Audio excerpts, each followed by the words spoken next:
Hi, my name is Bex. Welcome to the show. So with all that's going on in the world and all the changes, I continue with my van. It's a little hard as I've struggled to get wood here and there, but I continue hoping for that first moment of freedom where we get to do our first trip. Follow my journey, like and subscribe, and come follow me on Instagram.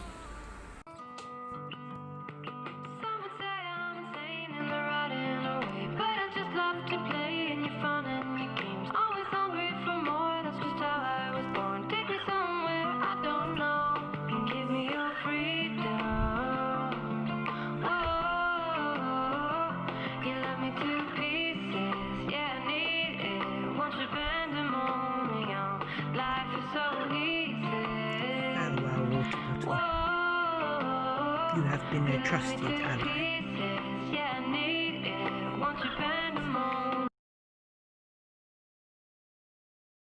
Yeah, so I've tried the resolutions on my phone. It doesn't say anything's up. There's no app. There's no there's no app or settings or anything to change what I look like in the videos. So I don't know. But as far as I know, this is what I look like on camera. Maybe the camera is just good. I have no idea. But you know when you find certain cameras where you just find that you look better in certain cameras. I find that Samsung cameras are hit and miss. Sometimes I look really good in the cameras that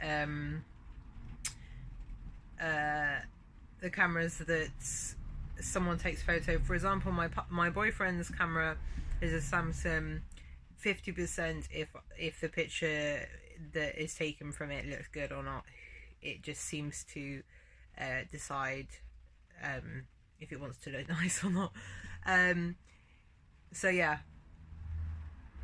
as far as I know, this is what I look like on camera. So don't know. Anyway, I'm at a crossroads. I don't really know what to do. So I'll show you in a second. I've done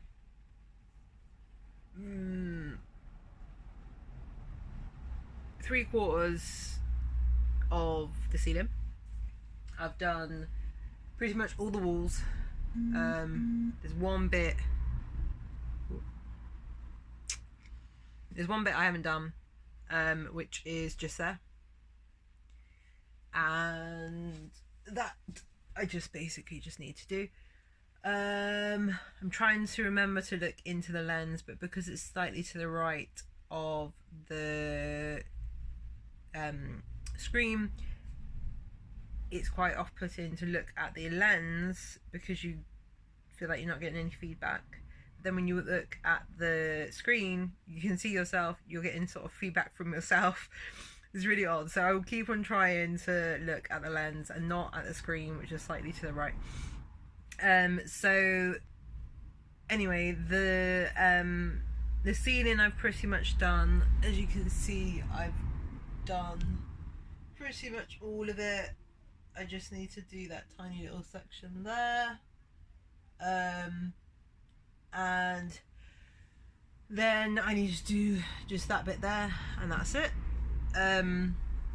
But because I have nearly run out of screws again, I'm at a crossroads because it's like, do I go on Amazon and try to find these screws that are cheaper, because I'm at least gonna need another,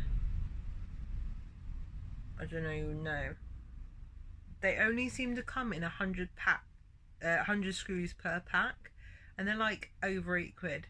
So I'm thinking of hiring a nail gun because I feel like that would be faster with some glue, with some wood glue that I don't know.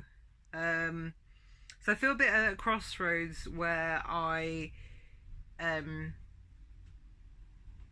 I need some more screws, but I don't want to buy them. And I would have to actually go to Screwfix to get them. So yeah, it's a bit annoying that the items that I need, no idea what's happening, the items that I need are like, I have to like drive there. I know it's not that big a deal, but it's just, I have to drive there, and then I have to like order it online, and then I have to pay like over £8, when I know that I'm just gonna end up going back again and getting some more. But so I'm gonna see if I can find nearly the same screws, because I love these screws. They are easy drive, 35 in length.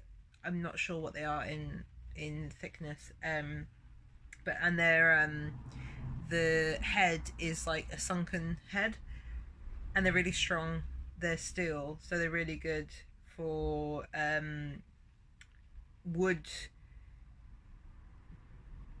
They're really good for wood, but they are strong to keep all the wood together as well. So oh yeah. So then I thought to myself, why don't I start cutting out the sections for the cupboards? And there's another crossroads. So I was thinking about putting one up here. You can see all that. So this is where the door is, and then I've cut out a piece of the card that I've got pretty much to the shape I want. It was not as hard as some have made it perceived. That's not right. A lot of YouTubers make it look easy, but then at the same time some people say that they found it quite difficult. I myself did not find making the shape difficult. I just put it up, cut tiny bits slowly, and tried to imagine it in my mind of where to cut, and to like get the right bit, and it just worked. So I'm thinking, I mean, that's not gonna, like that. So it's basically like that, and then that, as far as I know, is going to go all the way the full length of there. But because I have to put the bed up as well, which I should probably start soon, I've not done that. If you're wondering why I've only completed half of the roof cladding and haven't done this storage overhead locker, it's due to my lowering bed system. So I've been waiting for over 2.5 weeks for the bolts that I will be pushing through the ceiling of the van. I'm so excited because finally, just this morning, they have arrived. So I will start getting on with that, which means I can finally complete my cladding. So if you're as excited as me, give me a thumbs up. Stay tuned, as you know that this is going to be a very exciting experience when my bed is finally done. So, as I'm losing brain cells, painting all the little sections that just need a little bit of touch up around the screws, I'm also going to need to get the washers that I need for the back of the screws to make them look a bit neater. Before they seemed okay on the wood, but now I've painted it white, you can clearly see the screws. It is not attractive. I completely get what people mean when they say it doesn't look that attractive. Definitely, if you paint the wood, you can see them badly. So I am also going to go around with a bit of white spirit on them, just to make sure that they are sparkly and fresh, and then I'll get those washers. Still don't know what they're called, so comment below and give me a thumbs up and tell me. And then also I've seen the best idea from Max and Oki. He has his own channel, but he is currently working on a old channel called Max and Lee. They are no longer Max and Lee, so he is taking over the channel just to do his van build. He is doing a absolutely ginormous Iveco van, like the massive ones, the ones that are the size of a bus, ginormous.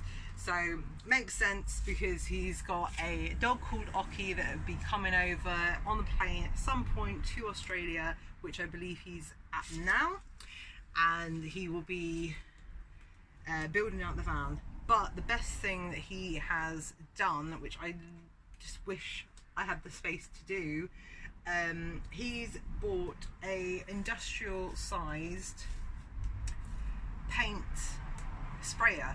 So he literally just went in his van, covered up everything and sprayed it all.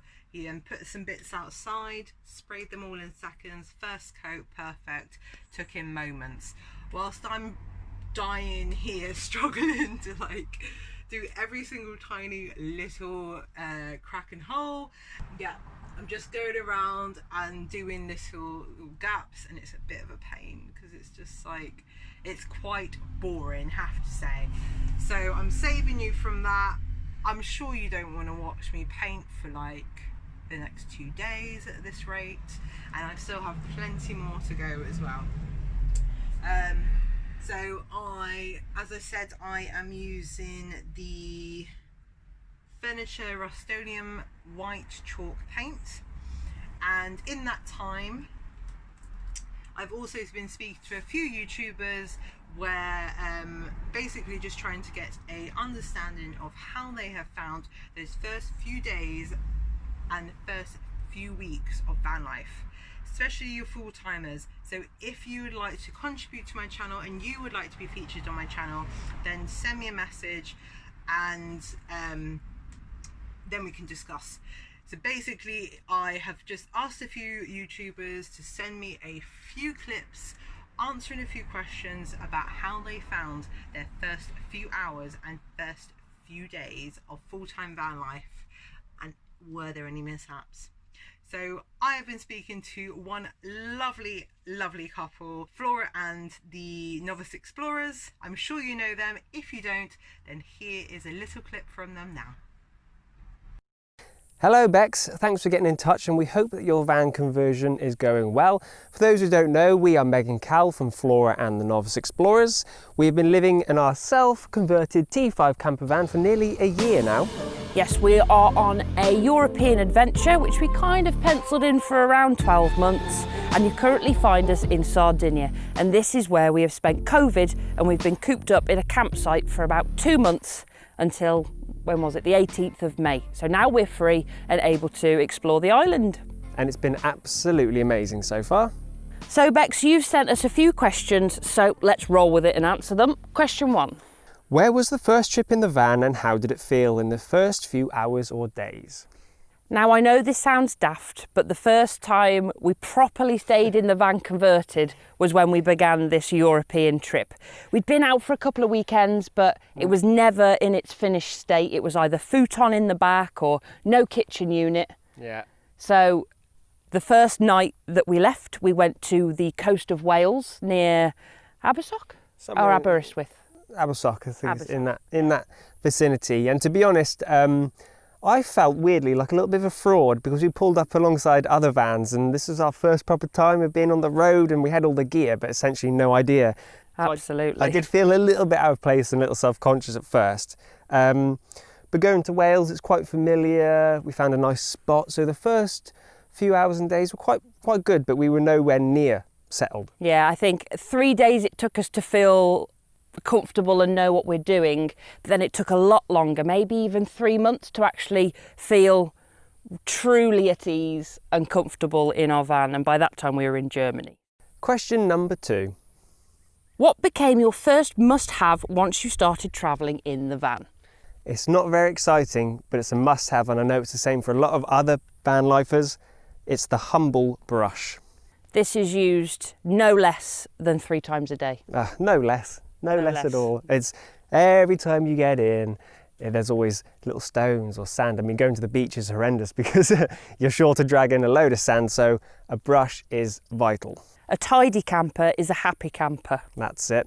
Another thing I would say is essential is probably the attitude to adapt to your surroundings, and when things go wrong, you need to sort of be ready for that and be in the mindset of accepting challenges head on. And question 3. Who cleaned the toilet, loo, pooper first, and how did that go? Well, we don't exactly have a toilet.